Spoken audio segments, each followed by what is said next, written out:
Namo tassa bhagavato arahato samma sambuddhassa. Namo tassa bhagavato arahato samma sambuddhassa.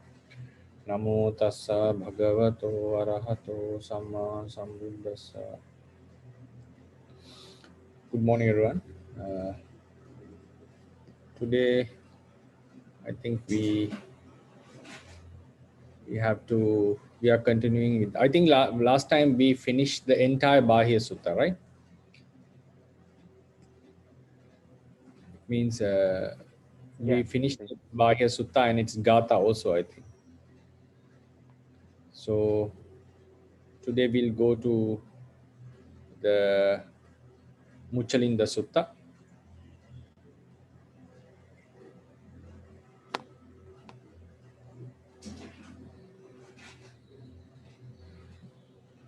There's a problem in sharing screen. Maybe it's a connection problem. No, connection is okay. I cannot share the screen. That's the problem. Uh, you can see the screen right now. Can you see the Yeah, screen? now it's okay. Okay, but I will go to the Sutta actually. Wait. I think there's a problem here. Bandi, Yeah, we finished Bahia. yeah. We finished Bahia. That's why we are going to do Muchalinda now. Mhm.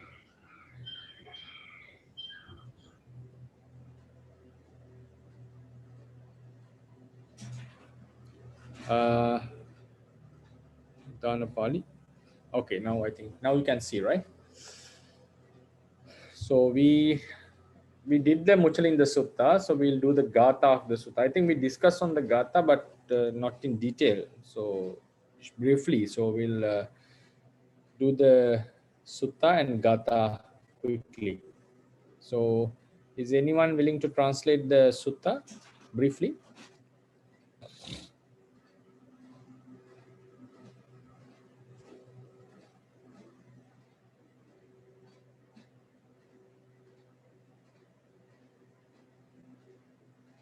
Uh, any student willing to do that? How about Brother Robin? Can you try? Okay, Bante. Maybe I will try, Bante. But Okay. I don't really remember the words. Okay. I'll help with talking this one. Okay, thank you, Bante. Just roughly translation before we go to the Gatha. That's all. Okay. Ewa misutang ekang samayang bagawa uruwelayang wiharati naja niranjaraya tire mucalinda mule patama abisam buddho. Thus have I heard, at one time the Blessed One was dwelling at near the bank of the Neranjara River in Uruwela, at the foot of the Muchalinda tree, having become the first enlightened. Tenako panasamayena bagawa satahang eka palangkena nisino hoti wimuti sukha pati sangwedi. At that time, the Blessed One was seated at one cross-legged posture for 7 days, experiencing the bliss of liberation. Tenako panasamayena maha akalamego udapadi sataha wadalika sitawata dudini. At that time,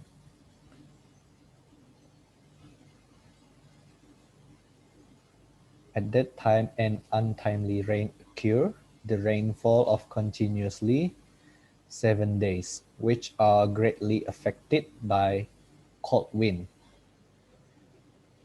Atako Muchalindo Nagaraja Saka Bawana Nika Mitwa Bagawato Kayang Satta Katung Bogehi Parikipitwa Upari Muddadi Mahantang Panang Wihaca Atasi. Then the Serpent King Muchalinda, having gone out from his own mansion, then parikipitwa. Having surrounded, right? Having surrounded the blessed one's body with his own body 7 times, wrap the body 7 times. He stood. Antang pana. Having spread his large hood Having, above the Blessed One's head. having spread his large hood above the blessed one's above the blessed one's head. One, yeah. He stood there. May sitang. May the blessed one is not affected by cold. Yeah, may the cold does not affect the blessed one. May the cold does not affect the blessed one. May the heat does not affect the blessed one. May the blessed one free from the contact with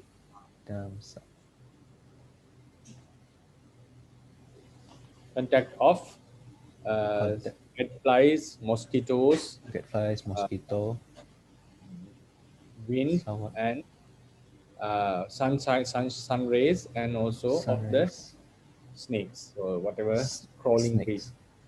Okay. And then batako bagawa tassa sattahasa acayena tamha samadimha wuttasi.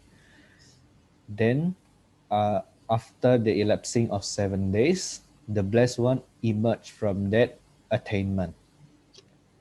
Atako mucalindo nagaraja widang wigata wala hakang dewang widitwa bagawato kaya boge wini wetetwa sakawanang pati sangharitwa mana waka wanang abiniminitwa bagawato purato atasi panjaliko bagawantang namasamano.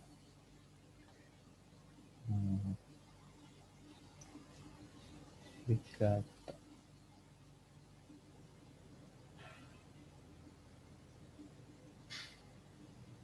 Then the king serpent. Then the king serpent Muchalinda, having understood that the sky has freed from clouds, having unwrapped Bante? Unwrapped. Having unwrapped his body from the blessed one's body,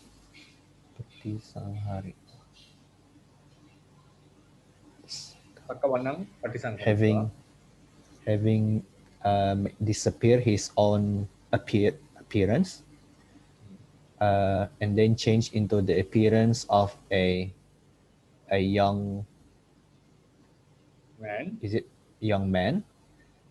He stood in front of the blessed one, having with clasped hands, right? With clasped hands. Paying respect. Paying respect to the blessed one. Right. Atako bagawa etamatang widitwa tayang wilayang imang udanang udanesi. Then the blessed one, having understand the meaning, at that time utter this utterance. Right. So we'll go to the vocabulary. Okay, so this is the vocabulary. Sukho viveko tuttasa, yes? Sukho viveko tuttasa sutta dhammasa pasato abhya pajang sukhang loke panabutesu samyamo sukha viragata loke kamana samatikamo asmi manasa yo vinayo etangwe paramang sukhang. Okay, right. How do you understand the meaning of the Gatha? Tasa. Yes. Or can you translate it? Otherwise, can you originally translate, or we go to this one? Maybe this one, Bante. The Tuttassa sutta dhammassa passato viveko sukho hoti.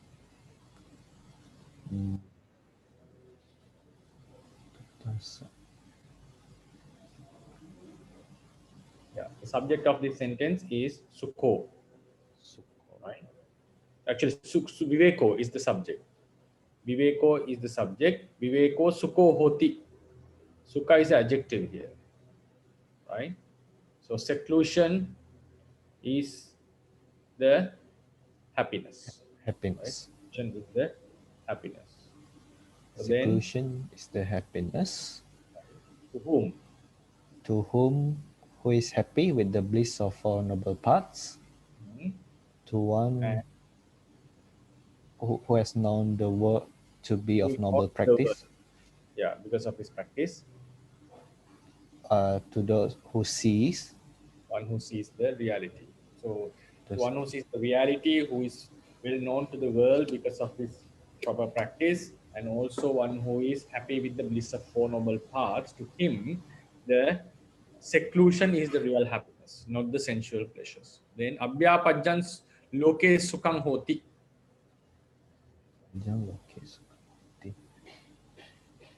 Non-hatred is the happiness in the world. Is it like that, Bante? Yeah. Panabhutesu sanyamo loke sukho hoti. Panabhutesu. Yeah, The panabhuta is restraint. quite, restraining is on the restraining on beings restraining on living beings is the happiness in the world. this is called mainly refers to compassion, not harming others. Then ya kama samatikkamoti uchati sa viragata sukha hoti. So this is a relative clause, right? Ya kamanan samatikkamoti uchati. Uchati is said, right? That which is said. What is said as the samatikkama, overcoming kama, sensual objects and sensual desires. So what is said as overcoming the sensual desires or objects, that is sa, that is that viragatha, dispassion is, viragatha is dispassionate. Viraga is dispassionate.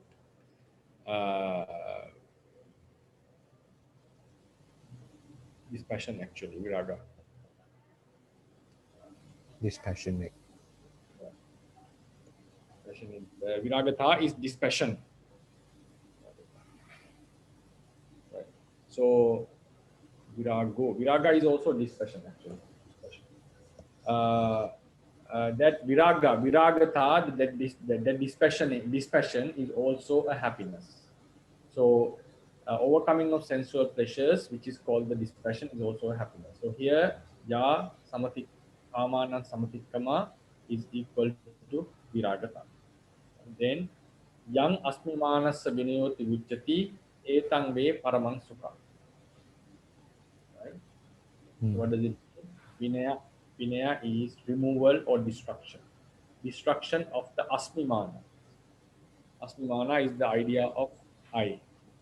What is said as the destruction of asmimana, etang ve paramansukam. That is the utmost happiness. Right? That is the utmost. Okay, thank you for your translation. Thank you, Bante. Sorry for the bad translation. So now we'll go to the Gatha for our detailed explanation. So here, tuttassa sutta dhammassa passato viveko sukho hoti.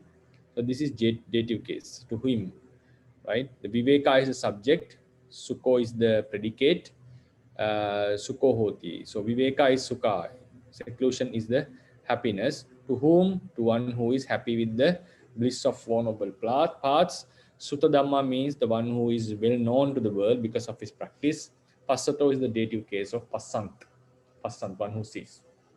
So if you go to the commentary for more further explanation. So here viveka sukho vivekoti nibbana sankato upadi viveko sukho.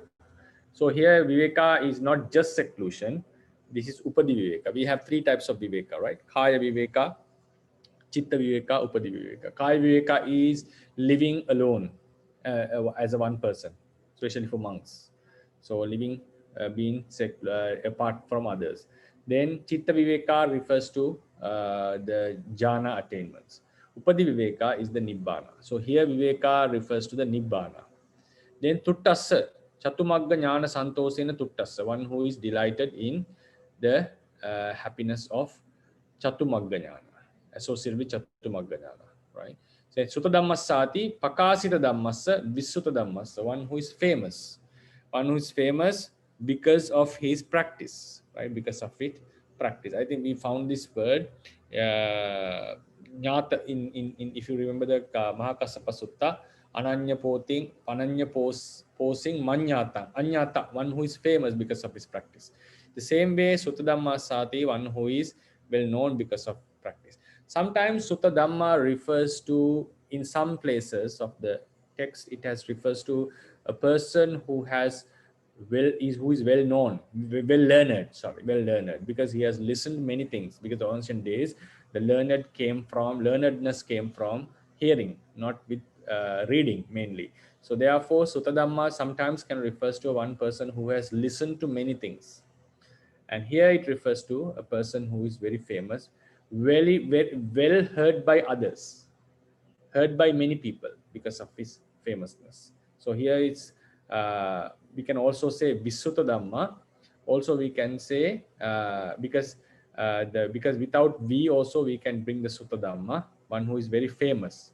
Sutta Dhamma Sati, Pakasi Dhammas. Also we can suggest a definition, one who is heard by others, by many people. Then Passatoti Tang Vivekang. Yangva kinchi passitabbang nama tang sabbang attano virya baladi gatena jnana chakkuna passantas.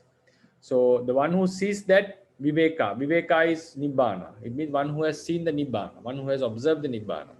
It means one who has attained the Nibbana, right? So in other way, whatever should be known, the Anicca, Dukkha, Anatta, Nibbana, Maggapala, they have been known by him with his wisdom eye, by his own effort. It's like he has directly observed them. So a person who sees the ultimate truths and the Nibbana, one who is very famous because of his practice, and one who is delighted in the happiness of the Four Noble Paths, for him, the real happiness, for him the happiness is the Nibbana, not the conditioned world. Then we come to the next sentence, Abhyapajjan Sukhang Loke. So here the subject is Abhyapajjan, is neuter gender noun. Therefore the Sukhan, the predicate, is also written in neuter gender noun. Sukha sometimes is a neuter gender noun, sometimes it's an adjective. So here the Sukha is acting as an adjective. Abhyapajjan Loke Sukhang. In the world, Abhyapajja is Sukha. Abhyapajja hi Akuppana Bhavo. You can see in the commentary. Akuppana Bhavo means not getting angry. That is non-hatred. It's adosa, right? Abhyapajjan Sukham. Non-hatred is happiness. Etena metta pubba bhago dasito. So this is because of with this, what is mentioned is the metta, loving kindness, right? Metta pubba bhago. Metta pubba bhago, what I understand is it's something. For example, for the metta jhana, right? For the metta jhana, it's adosa is the reason that comes before the metta jhana, or it can also be also can suggest that in the practice metta is also necessary in the previous part. What I feel is metta is taken as a jhana here, so abhyapajjang, not going again, like non-hatred is what is a prerequisite for metta jhana. Then pana bhutesu sanyamo, sattesu cha sanyamo, avihinsa bhavo sukho hoti. So pana bhutesu sanyamo is sukha also. So here you can see pana bhutesu sanyamo loke sukho hoti. So this is a masculine noun, so neuter gender. So pana bhutesu, sanyama is restraining on Panabhuta. Panabhuta is the living beings. So what is the restraining of living beings according to this? That is not harming them. Avihinsa bhava. not harming them. Sukho hoti. Etena karuna pubbabhago dasito. So this shows the karuna. Karuna is compassion, is shown with this. So now it says the three types of sukha here. One is nibbana, upadiviveka, that is called viveka. Abhyapajja is the mitta. Then panabhutesu sanyamo is the karuna. It shows the karuna. Then we come to the next gata. Ya kamanan samatikkamoti uchati sa viragata sukha hoti. So here this is written in feminine gender because the main word, like this is the relative word, relative clause. Here is the demonstrative. So demonstrative is in neuter feminine gender. So here the relative clause is also written in feminine gender, even though it modifies masculine gender now. So ya samanan samatikkamoti uchati. Uchati is a passive voice verb. What is said as the overcoming of sensual pleasures. What is said as the overcoming of sensual pleasures, going beyond the sensual pleasures. That dispassion, viragata, that dispassion is sukha, is the happiness, is the happiness. So dispassion is the happiness. Then it's also sukha viragata loke. So viragatapi loke sukha. So dispassion is also a happiness in the world. What kind of dispassion? Kidisi. Kamanan samatikkamoti. Ya kanaman samatikkamoti uchati. What is said as the overcoming of kama. Sa viragatapi sukhati atto. That dispassion is also a happiness. Etena anagami maggo katito. With this, the anagami magga is mentioned. So in the abhyapajja, it means the mitta pubbabhaga, the prerequisites of mitta. Then panabhutesu samyo shows about the prerequisites of karuna. Then viveka refers to the nibbana. And then here kamanan samatikkama refers to anagami magga, because with the anagami magga we cut off the kamaraga. So that is called kamanan samatikkama, overcoming, destruction, all this. So when we say overcoming, it refers to eradication. Then finally, the utmost happiness is mentioned. Yang asmimanassa yo asmimanassa vinayo. Asmimanassa vinayoti uchati. What is said as the vinaya is destruction here. Right? We can say removal or destruction. Destruction of asmimana. Asmimana is one type of a mana. It's considering that I am. Asmi. Asmi is the first person singular form. Asmi, I am. So the removal of the mana, which considers that I am, etang ve paramansun sukha. That is the utmost happiness. That is the utmost happiness. So asmimamasa yo vinayo. The imina pana arahatang katitang. Arahatang means the arahatta phala. Arahasa bhav. Arahatang comes from arahasa bhav. Araha is arahant. His nature is arahatta. This refers to arahatta phala. Phala chitta.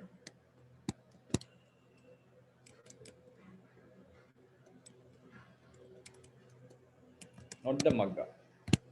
So arahatta normally refers to the phala. So iminapana arahattang katitang. So with this asmimanasa, the meaning of asmimanasa vinaya is arahatta. Then arahattan hi asmimanasa patippassi vinayoti uchati. The arahatta phala is called the patippassaddi vinaya of asmimana. Patippassaddi vinaya means it's one kind of there are 5 types of eradications, removals we can call, destructions. One is tadanga vinaya, that is we suppress something temporary, is called tadanga vinaya.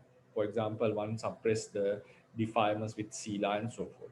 Then vikambana vinaya, that is called we suppress something with a jhana, with a very strong suppression. Then we come into samuchcheda vinaya, that is the eradication of defilements by the magga, complete eradication. Tadanga and Vikambana are both are temporary. Vikambana is a very strong suppression. Tadanga is not strong like that, but it is also a suppression. Both are temporarily because the defilements can come up again. But when it comes to Samucheda Vinaya, it's a permanent destruction. So after the Samucheda Magga eradicates the defilements, the immediate chitta will be a Phala chitta. The following chitta is a Phala chitta. So Phala chitta tranquilizes the mind. Tranquilizes the mind. So the example is given, there was some fire and we extinguished the fire by throwing some water into it. We extinguished the fire by throwing some water. Sorry, we extinguished the fire. Sorry, we extinguished the fire by trampling on it. We extinguished the fire. But then still there is some heat in that place. So what we do is we put a water and completely remove even the heat of the place. So likewise, the Palachitta tranquilizes the mind stream where the defilements were before. Defilements are removed by the Magga Chitta, but that the heat of the defilements is tranquilized by the Palachitta. So that is called Patipassaddhi Vinaya. Patipassaddhi Vinaya means this tranquilizing the heat of the kilesas. So ito parancha sukang nama natti. There is no sukang beyond that. There is no sukang, no sukang beyond that. Etang me paraman sutang. So it is the we call it the highest bliss. That is the highest bliss. So there is this is how the commentary has explained this Gatha. Yeah, so we'll first discuss on this matter if there is any questions. Yeah, hi Bante. Hello, Dr. Roy. Could you please explain the formation of the word KDC, Bante? Oh, TBC.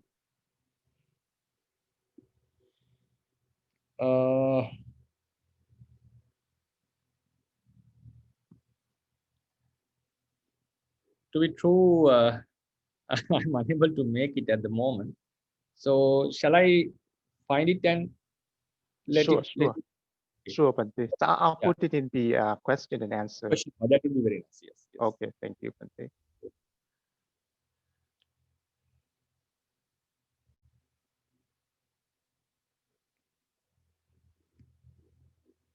Any questions further? Also, I have a kind of a question. So here it says that the arhata is the highest happiness. Yeah. So I don't know how to put this question, but so we have two kinds of samapatti, the highest samapatti, phala samapatti and anidora samapatti. So can we kind of make a comparison between those two in terms of this context, Bante? Nirodha Samapatti and Arahatta Phala Samapatti, right? Yeah. So this one, that's why in the beginning, when I was explaining it, I just posed some point because there is one question is what you mentioned. There's another point to be discussed. Ito parancha sukan nama natti. There is no happiness beyond this, right? So I'll first focus on this. Then we'll come to the comparison of the samapattis. So here we find these mentions about nibbana, then metta, karuna, and anagami magga, arahatta magga, right? I also sometimes feel like this metta and karuna were mentioned because for someone to become anagami, he has to completely eradicate the dosa. So metta and karuna are the pubbabhaga for anagami magga. It's a prerequisite for anagami magga. Maybe that's why they were mentioning pubbabhaga as a prerequisite for anagami magga. That is also possible as we can consider. Then we talking about I have given the translation that highest happiness is the arahatta phala. But we also know Nibbana is the foremost, utmost happiness according to Paraman Sukha. Nibbanam Paraman Sukha, Buddha has mentioned in many places. So maybe, so when we say Ito Parancha Sukhanam Nati, there is no happiness beyond that. It seems like Buddha has mentioned that the Arhatta Magphala is the highest happiness according to this statement, according to this Gatha. We can come into two conclusions on that because we cannot deny the fact that Nibbana, Arhatta Phala is more blissful than the Nibbana. Nibbana is the ultimate bliss. So Arhatta Phala is the highest, we can say, conditioned bliss, the Sankata Sukha. That is one reason. Or we have to say, after when we come into the Arhatta Phala, we have completely attained all types of blisses. Like one has attained the Nibbana, one has attained all the law of Maggaphala. So therefore, by coming into the Arhatta Phala, we complete all the blisses. So maybe that's why it mentioned there is no bliss beyond that. There is no bliss to be achieved after you have attained the Arhatta Phala. So maybe that is what it mentions here, Paraman Sukham. It doesn't mean that Arhatta Phala is more blissful than Nibbana, because for the Arhatta Phala, it's a conditioned nature. It has the characteristics of suffering. Because for that, he has to work hard on it. The Arahanta had to practice on this, like put effort on this. So if something is conditioned, there is always some kind of effort need to be put to bring it as we like. The conditioned realities would occur naturally. That is the normal process. Whether we put effort or not, it will normally occur. The conditioned realities bring suffering because when we want to arouse them, when we want to create them in the way we like, that is why the Sankata is suffering. Otherwise, Sankata will naturally happen. The Namarupa process will continue as it is. That is not a problem. Even we die, it will continue again in a next life. So why it brings suffering, the Sankata? Because it's when we want to bring the conditioned reality in a manner that we want, for that we have to bring a lot of effort. So therefore, Arhatta Phala also is a kind of a suffering in terms of being a Sankata compared to Nibbana. It is not a, Nibbana is the ultimate bliss. To give a story on this, there is a story in the Majjhima Nikaya commentary, two Arahants, to conclude that Arahanta Phala is not the ultimate bliss. Two Arahants were teacher and student. The student was 7 years old. The teacher was quite older one. Then both went to a monastery and for the Vasa. Then they, according to the seniority, you get the kuti. So the young monk Samanera got a far away kuti, and the Arahant, the senior monk, got a kuti in the monastery. It's a huge monastery, forest monastery. So the Arahant, the teacher was considering, because his student was very young, 7 years old, what could have happened to him? Like, is he safe? Is he suffering from cold and heat, or is there any danger from the animals? Because he was considering, because you have to consider your students as monks, as sons. The students have to consider the teacher as a father. So he had that compassionate feeling towards the monk, but the young monk was very happy about his seclusion, and he kept on meditating the entire Vasa, entire rainy season. So after the rainy season, they met each other, and the young Arahant said, Bante, I had a very nice retreat. I had a very nice season. I was enjoying all the meditation, all the seclusion, and he was attaining all the samapattis throughout the entire Vasa. But it says that the teacher said, I was really worried about you, about your safety.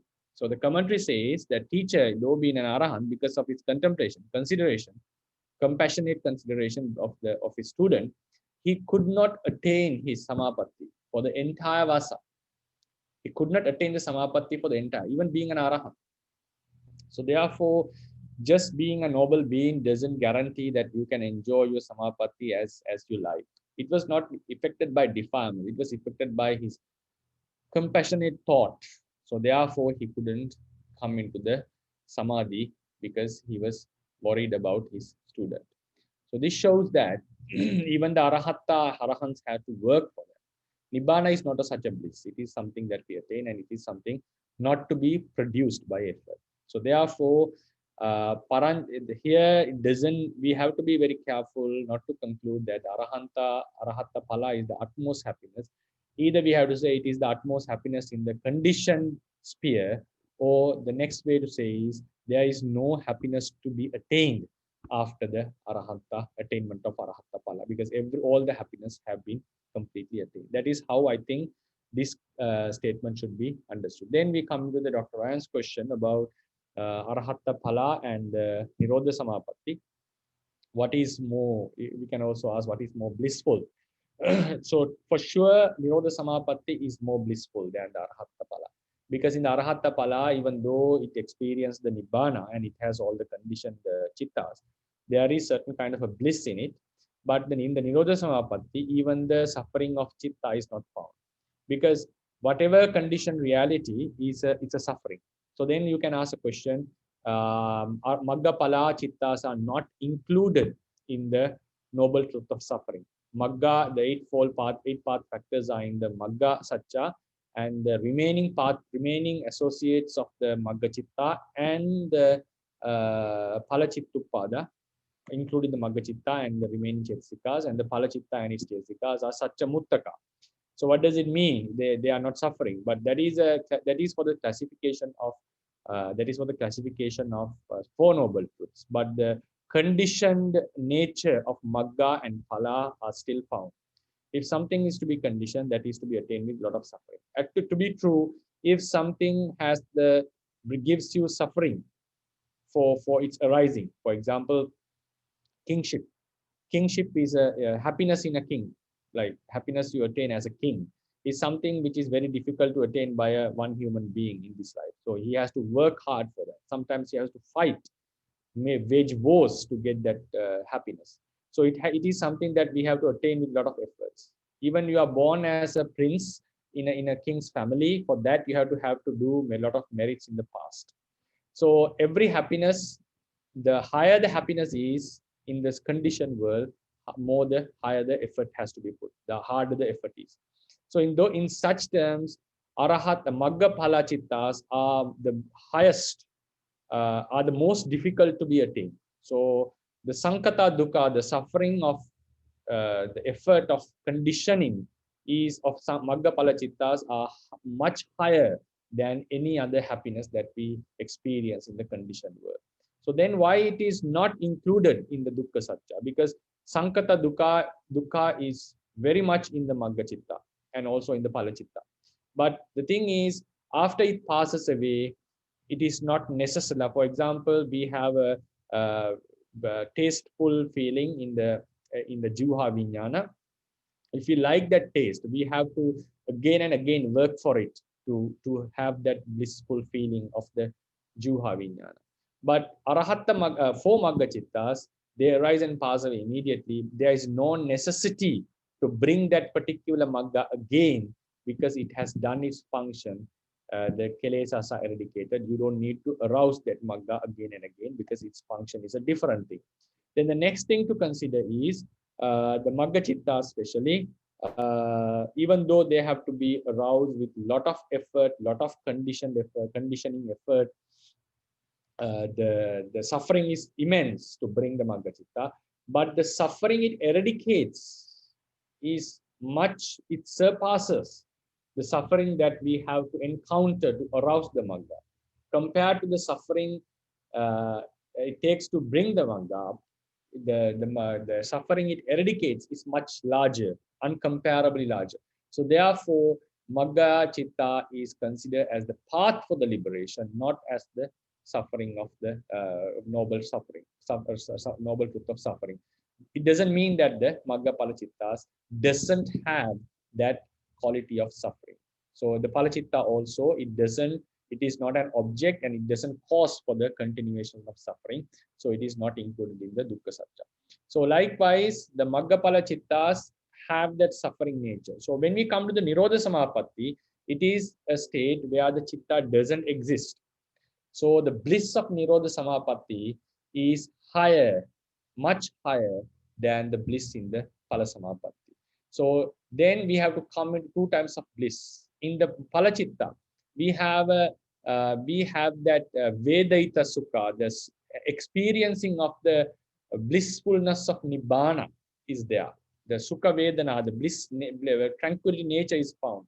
So it is a Vedaita Sukha. Nirodha Samapatti is an Avedaita Sukha.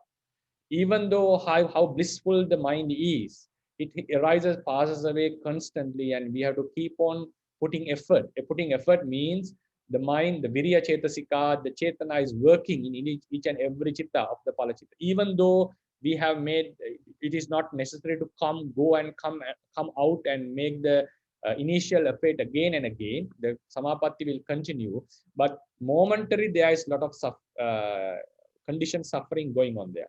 So this constant flux of the conditioned natures coming and going, this suffering is not found in the Nirodha Samapatti. Therefore, Nirodha Samapatti is considered far higher bliss than Phala Samapatti.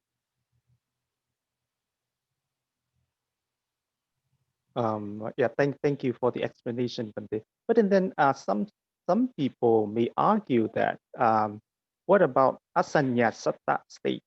Yeah. In the Asanyasatta state, there is no mind either, so there is no arising and cessation of the mind at all. So can it be said to be more blissful than Arahata Samapatti? Yeah.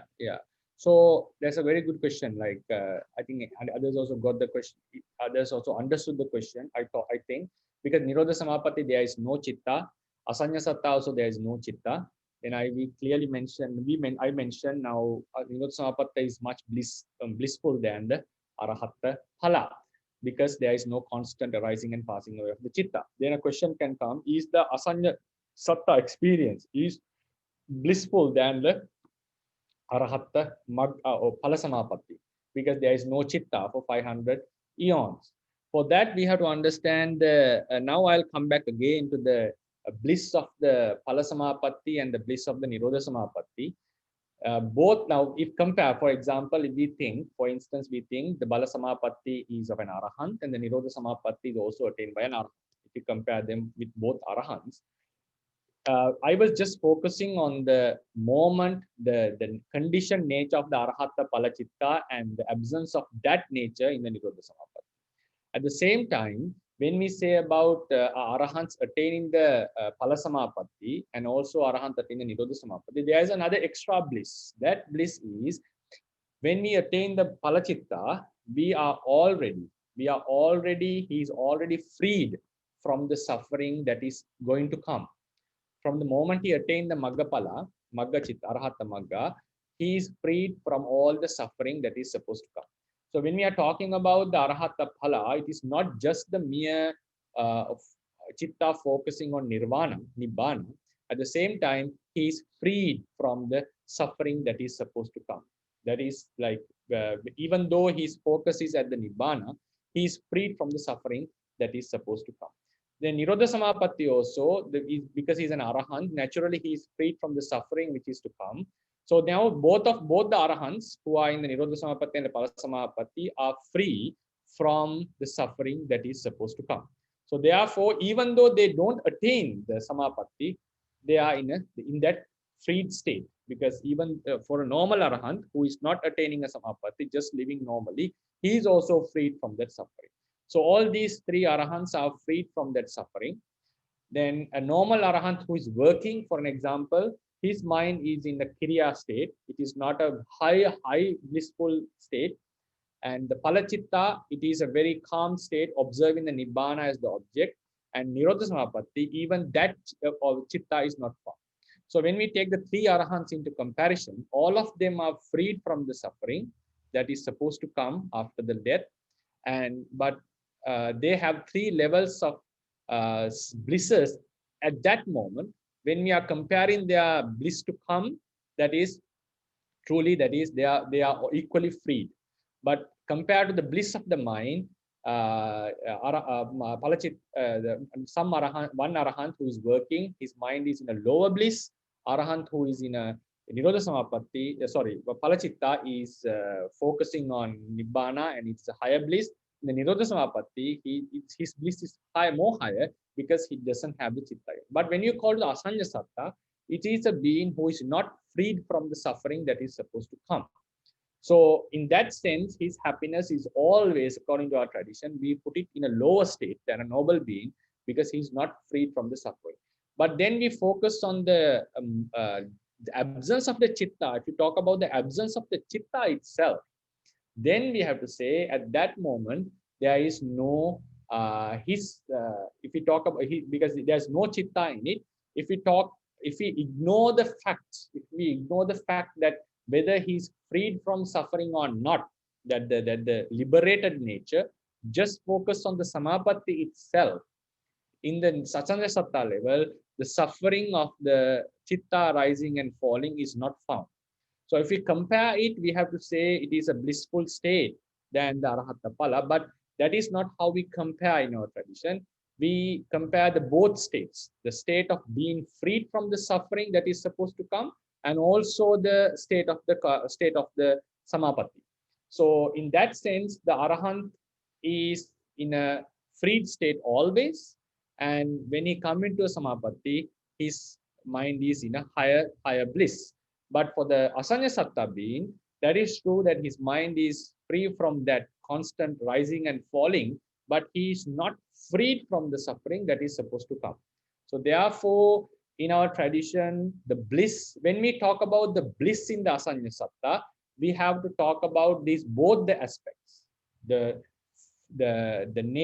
freedom from the suffering that is supposed to come, and the suffering that one encounters on momentary suffering that is someone is encountering. Momentary means that someone encounters.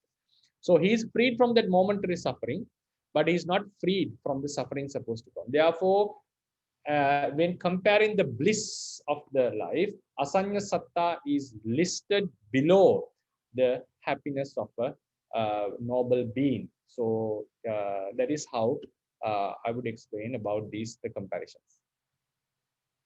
Okay, thank you, Bante. But then I just want to get to the bottom of this. Yeah. Sorry. But then so and as you said that the Arahata Phala Samapatti is Yeah. not as blissful as the Nirodha Samapatti, because in Nirodha Samapatti there is no rising and falling of the Chitta, which is the Sankata Dhamma. But then one can argue that in the Nirodha Samapatti, even though he doesn't have the mind, but he still have the body, and the rupa is still rising and falling. So it's also Sankata Dhamma. So how are we going to compromise that? Yes. So this is then we have to list it. The Nibbana one encounters after Parinibbana is higher than the Nirodha Samapatti Sutta. So then when we come into the list, there is a higher bliss than that. That is the liberation that we attain after Nirodha, after Parinibbana. So Nirodha Samapatti compared to that, because as you said, there is rising and falling of Rupa constantly happening. That is considered lower to the happiness that we attain after Parinibbana. Yes, that's understandable. But what I mean is that, so how can we say that the stopping of the rising and falling of nama is more blissful than the stopping and arising of rupa? You mean it's more blissful? Yes. So because we said that it's blissful because there is no arising and falling of a certain dhamma. But then here we said that in the Nirodha Samapatti, there is no arising and falling of nama, and it is more blissful than in the what is that? No, sorry. Yes, so in the Nirodha Samapatti, there is still the rising and falling of rupa. In the Nirodha, in the Phala Samapatti, there is still the arising and falling of the mind. So mind why do rupa, we say, right? And rupa as well? Yes. Yeah. Okay, I see. So this is like because of the two things, and then if only one thing, it's more blissful then. Yeah. That's how we can say. Okay. Okay, I see. Okay, all right. Thank you, Bante.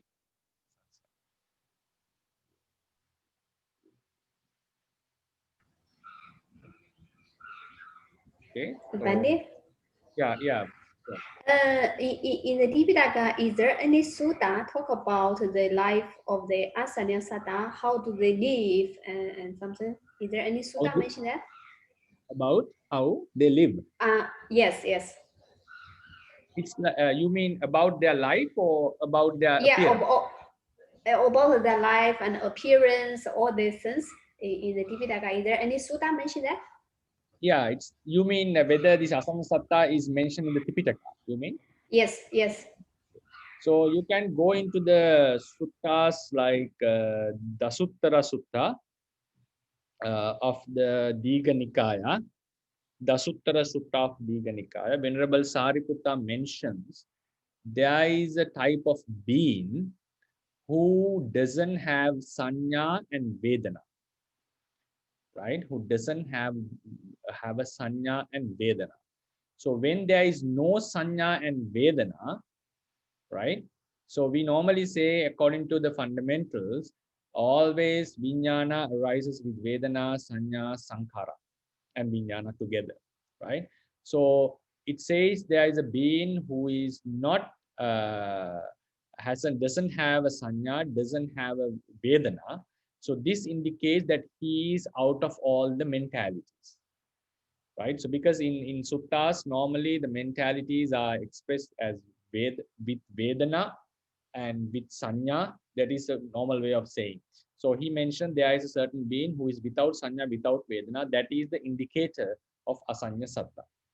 Then another place where it is mentioning is about the vijnana tithi. You can find this Digha Nikaya Maha Nidana Sutta. Maha Nidana Sutta. Buddha mentions about the Satta Vijnana Tithi. You can search this term.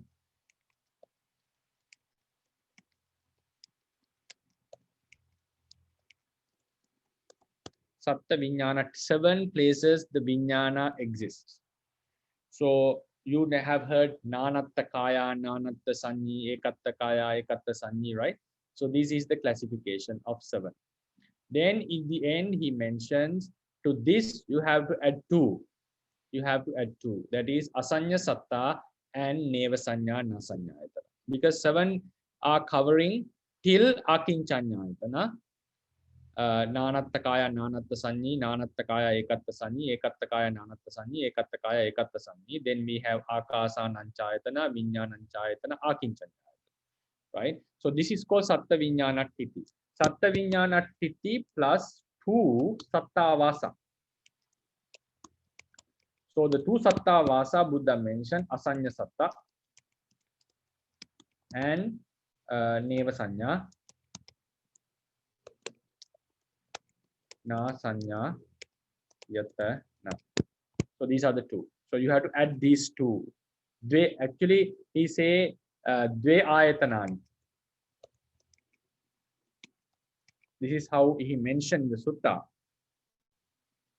Ayatanani. So in our tradition, we call, because this is 7, right? So Vijnana Tithi is 7. 7 plus 2 is 9. So this 9 we call Nava Sattavasa. This 9 we can call Nava Sattavasa. So this is another place you can find the word Asanya Satta.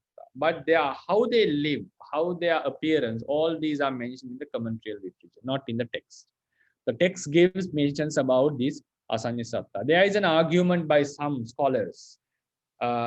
Because of the Nala Kalapi Sutta, Nama and Rupa has to always to be together.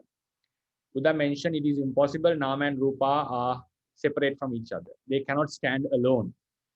So based on this Nala Kalapi Sutta, some argue that even in the Arupa realm, there is a subtle Sutta, a subtle Rupa. There is no place called Asanya Satta. It is impossible that only Rupa can exist without the mind. Because of the Nala Kalapi Sutta. You can look into this Sutta in Sangyutta Nikaya. Nala, I think it's .tel. I'm not sure about that. Kalapi, right? Nala Kalapi Sutta. So according to the Theravada tradition, this Nalakalapi Sutta only refers to the Panchavokara realm, where the 5 aggregates are found, not for the Ekavokara or Chatuvokara.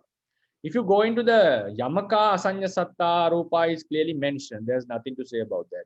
The thing is, some doesn't go take Abhidhamma as a perfect reference. That is the problem.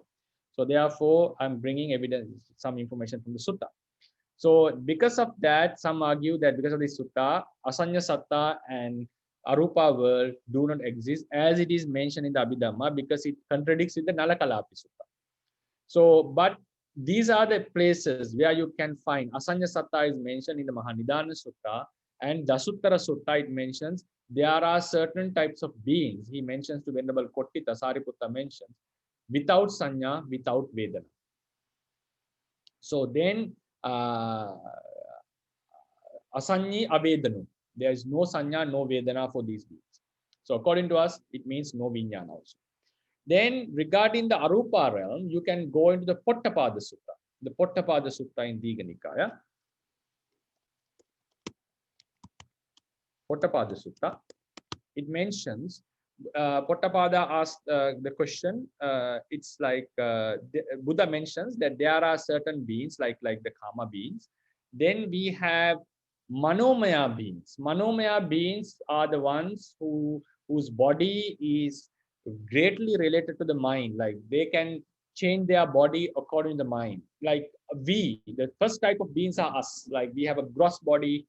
Even though we wish to go into the sky, wish to change our body according, it doesn't change as we wish, because it's a very rigid, solid body, like animals and humans.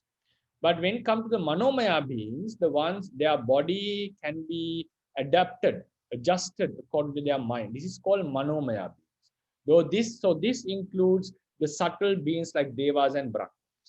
Then the Buddha mentioned there is another type of a being who are Arupi beings, who doesn't have the form. So if someone is arguing that the Arupa world should have a subtle form, subtle Rupa, they should be put into the Manomaya group, because they have a subtle Rupa. Manomaya beings are the Rupa with a subtle, life with a subtle Rupa, which can be changed according to the desire of the person. Then he gives the third category with a clear statement, Arupi beings, who doesn't have a Rupa.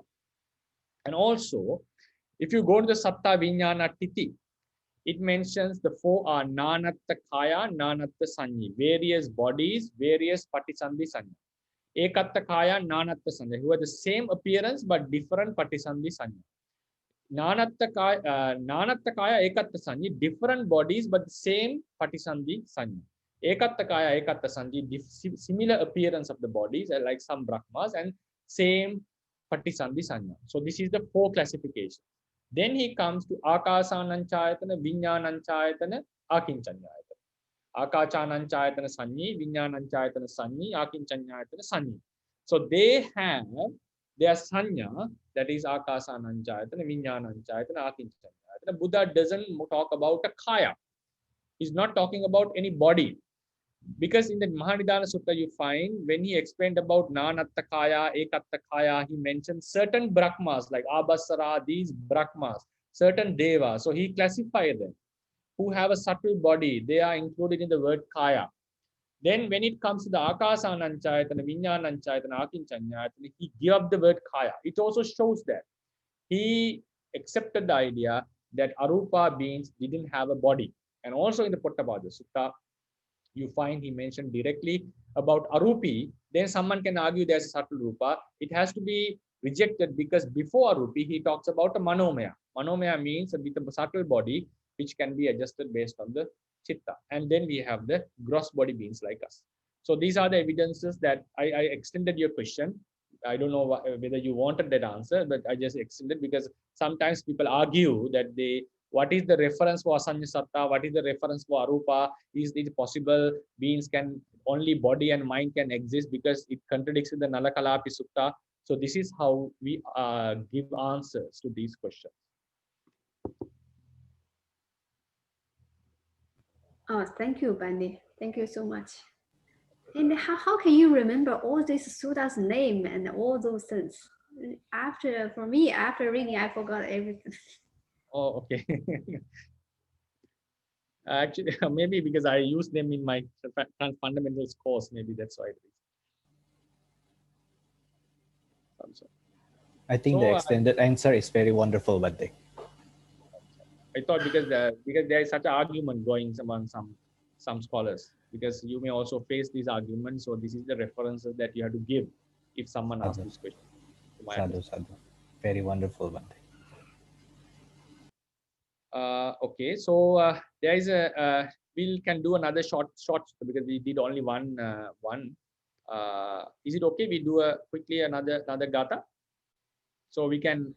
My purpose is to quickly finish them and to go into the explanations of the new suttas. Okay, can they? Yeah.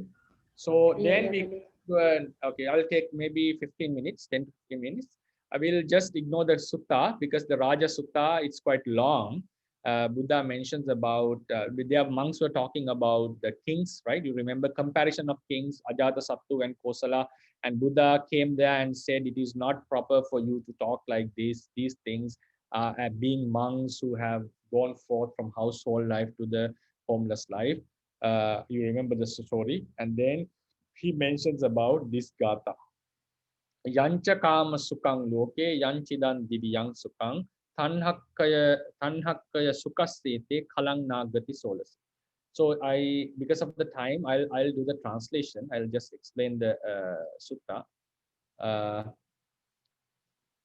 Yeah, is it? Can you see the vocabulary? Yes, Bante.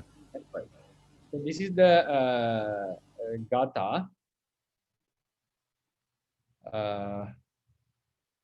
Right. So we have yancha kama sukang loke yanchidang divyang sukang tanhakkaya sukasyete khalang naghati solasi. So loke, so how do you understand the gatha? Loke yang kama sukhancha yang idang divyan sukhancha, right? Ete, take as ethani, right? The commentary says it's a linga vipallasa. Ete tanhasya sukasya solasing khalang na agganti, sorry, right? Agati, sorry, agati, right? Ete na agati. So then, so this is the relative clause. This is the subordinate clause, right? This is a subordinate clause. Says.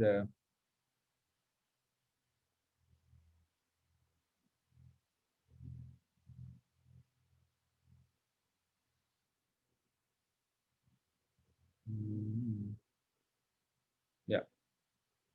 So there is a ete na agati. This is a plural noun. This is a singular verb, right? Ete na agati. They don't value that much. Ete na agati.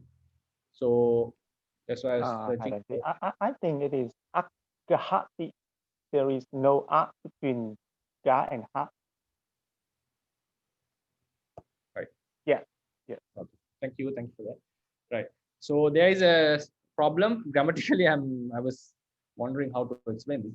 Ete agati, right? So this is plural. This is singular, right? Anyway, we'll come to that later.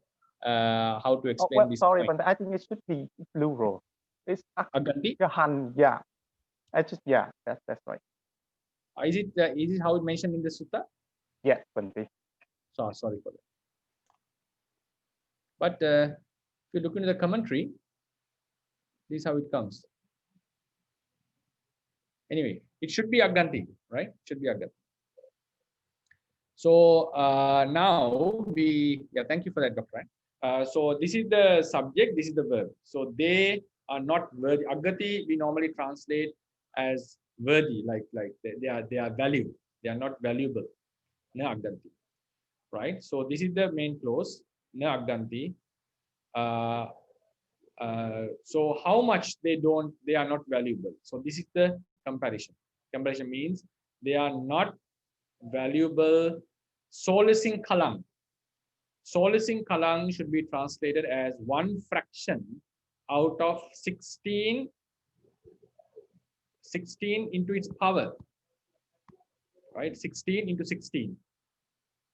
16 into 16. This 5 is a footnote. This 5 what I have given is a footnote. It's for some references. So it means it is not valuable.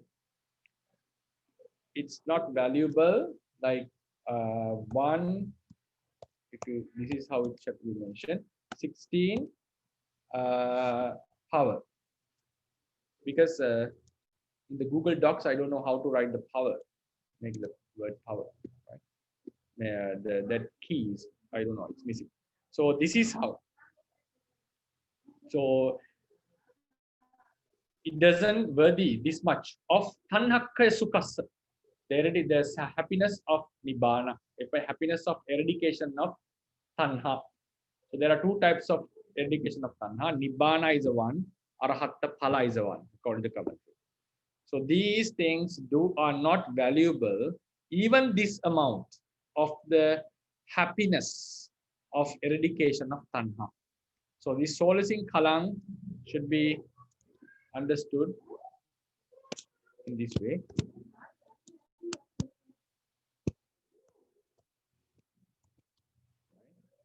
This way. So, sorry.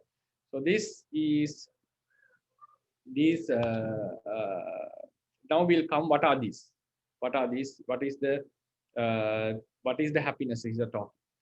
Loke. Now this is the subordinate, the main clause. The subordinate or relative clause. Loke yang kama sukang. Yang idang divyan sukhancha atti santi. We have put it santi. So whatever happiness is there in this world, whatever sensual desire, loke in this world, yang kama sukang atti, whatever bliss, sensual bliss is there. Yang idang, whatever this divyan sukang is divine. Divya sukha, pleasure of divine attainments, right? One explanation is divya sukha, according to the commentary, is the happiness in the divine worlds and also the pleasure of divine attainments. So when we say deva sukha, divya sukha, it can refer to the happiness in the divine realms, the sensual happiness, and also the happiness of rupa, arupa jhanas. We have three types of vihara, right? We have Brahma vihara, Arya vihara, Dibba vihara. So Dibba vihara means, Dibba comes from the Deva word, Dibba, divine. Dibba vihara, according to tradition, is the Rupa, Arupa jhanas, other than the 4 Brahma vihara. 4 Brahma vihara are Metta, Karuna, Mudita, Upekka. It's called Brahma vihara. 4 jhana, all the other jhanas other than these 4 are called Dibba vihara. Arya vihara is Magga Phala. So this Dibba vihara, so therefore Divyang Sukang, Divyang is the divine. Divyang Sukang is it can be the pleasures in the divine world and also the pleasures in the Rupa, Arupa jhanas. So what in the world, whatever sensual pleasure and whatever pleasure in the divine pleasure, which are twofold, so those, so this is here sukhang, divyang sukhang, kama sukhang. This sukha is not adjective. This sukha is a noun, right? Divyang sukhang, the blissful divine happiness. So divyang is an adjective of sukhang. In the previous gatha, sukha was a predicate. It was an adjective. Here it is a noun. So therefore the commentary says, even though the gatha says ete in the masculine plural, take it as ethani in the neuter gender plural, because sukang is a neuter gender noun here. It's not an adjective. So take it as ethani. So these happinesses, these happiness, sensual happiness, divine happiness are not worthy of this amount, 1 fraction out of 16 into 16 powers of the tanhakkhaya sukha, the happiness of the eradication of tanha, right? Happiness of eradication of tanha. So that is the rough translation, right? I will come to the discussion. I'll just finish this to save the time. Yancha kama sukhan loketi. Then here it explained what is the loka. There are three types of loka. Sankhara loka, these aggregates and so forth. Sankhara loka. Then we have Okasa loka. Okasa loka is the space where we live, this universe and so forth. Satta loka. So when we say word loka, it can be three meanings. Sankhara loka, Okasa loka, Sakta loka. Because the Buddha knew about all these lokas, so he's called Lokavidu, right? So then the Kama Sukha, Idapana Satta loka. Here it should be taken as Satta loka or Okasa loka, not the Sankhara loka. So therefore, from Avicii till the Brahma loka, this is Kilesa Vasen Upajanato Kama Sahagatan Sukha. So Kama Sukha is the Kama Sukha. Brahma Lokato Hetta, from Avicii below the Brahma, below the Brahma world. Because in the Brahma world there is no sensual pleasures. So this is talking about the Kama world, the whatever happiness in the Kama world. Then Yanchidang Divyan Sukhanti, Yancha idang Divi Bhavang, Dibba Vihara Vasenicha Laddabbang, Brahmanang, Manussanancha, Rupa Samapatti Sukha. So here, even though I mentioned Divyan Sukhang generally can refer to the happiness in the divine realm and also the happiness in the Brahma realm, jhanas, since the word Kama Sukha has already covered the pleasures in the Kama realm, so Divyan Sukhang in this sutta refers exclusively only to Brahma, Rupa Samapatti Sukha. Manussanancha Rupa Samapatti Sukha, not the Arupa, it's called Rupa Samapatti Sukha, right? So normally Dibba Vihara is the Rupa Samapatti, yes, Dibba Vihara is Rupa Samapatti Sukha. So what is attained mainly by Brahma and Manussa, right? Brahmas and humans.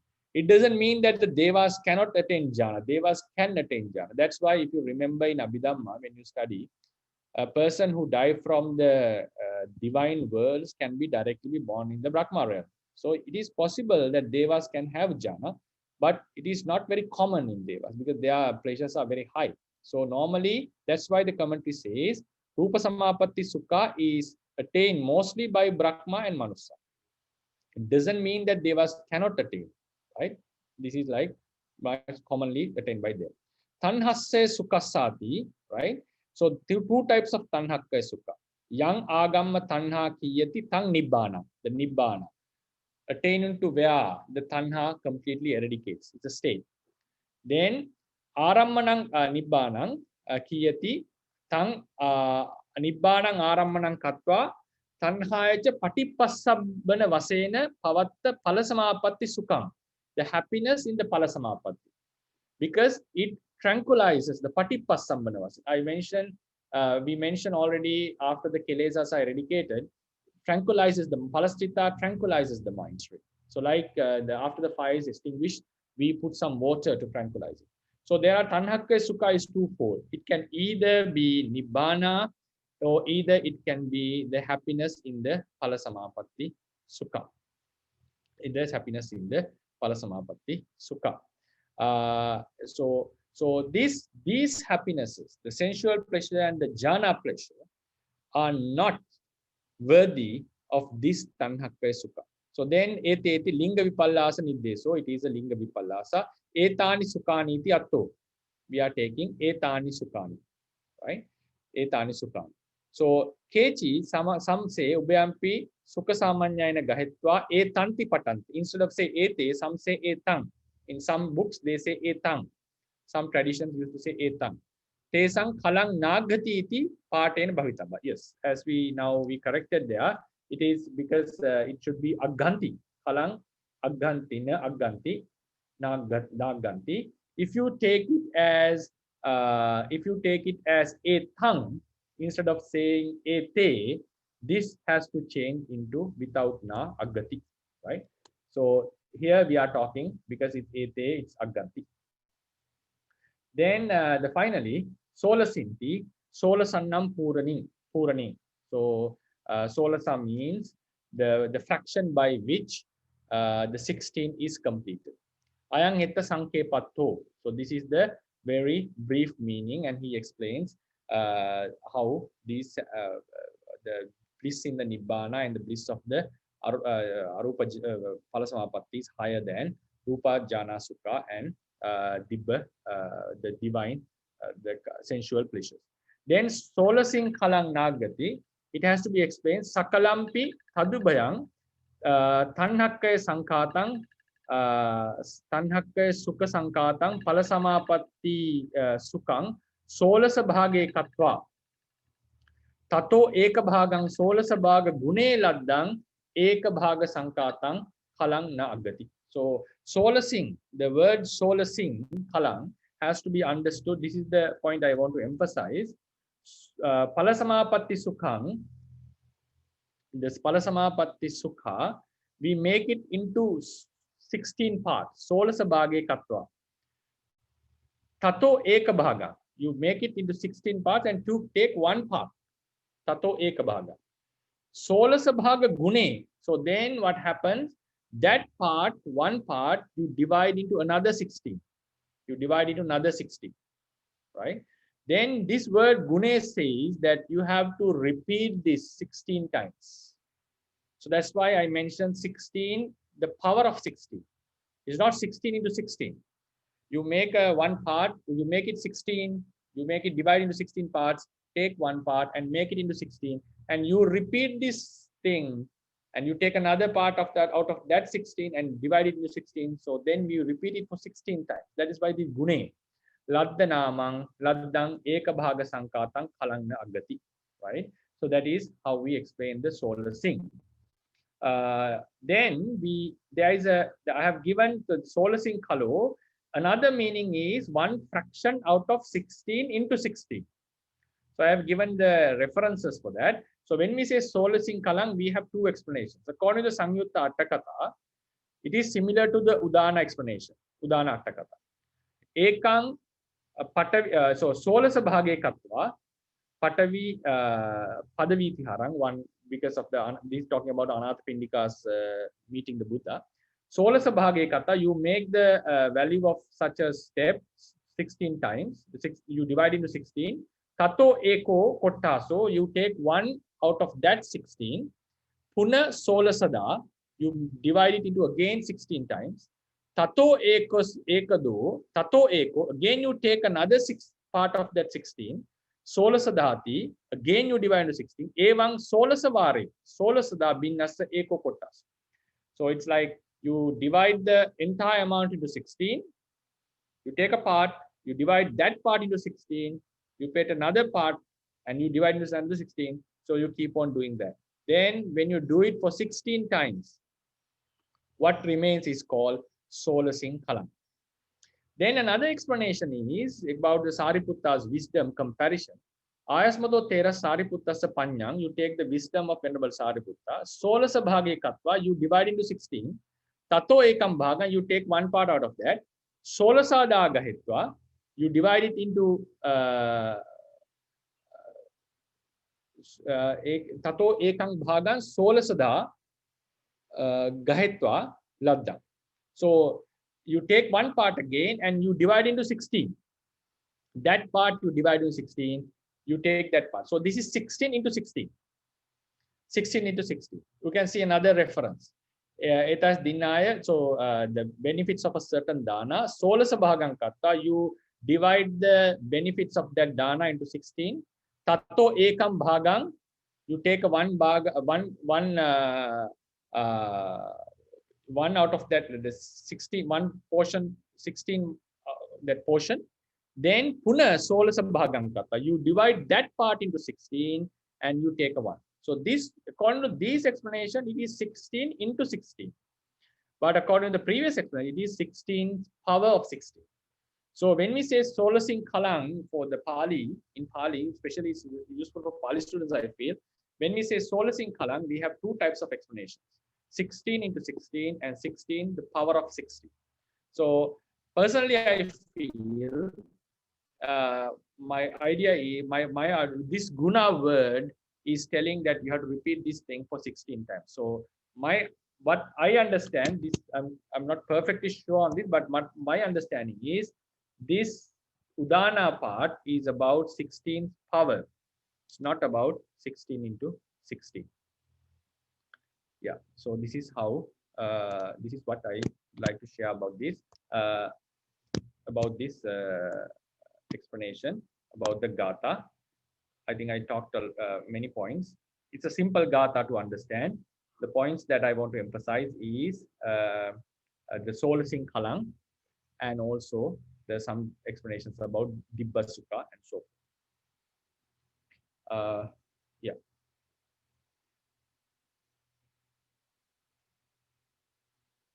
If you have any questions on this.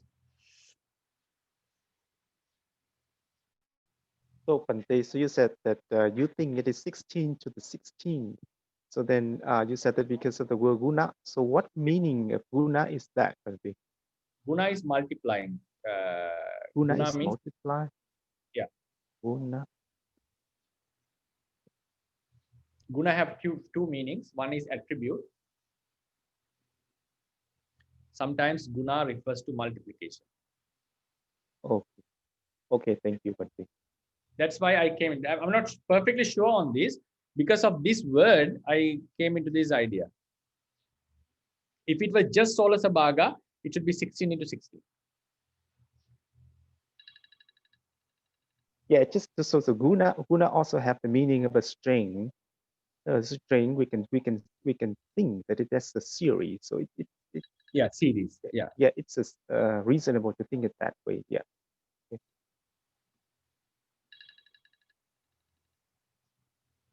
Any questions?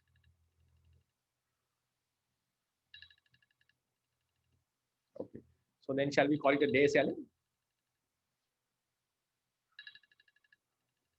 Yes, Bhante. Yeah, I'm thinking within maybe in another 1 or 2 weeks, we'll finish all the gathas and we'll go to new suttas. We'll just finish it. Oh, very good, Bhante. Okay, so thank you very much for listening, and hopefully Thank you very much. Thank you Thank you very much, Bhante. Sadhu, sadhu. Sadhu, sadhu, sadhu. Thank you, Bhante. Sadhu, sadhu.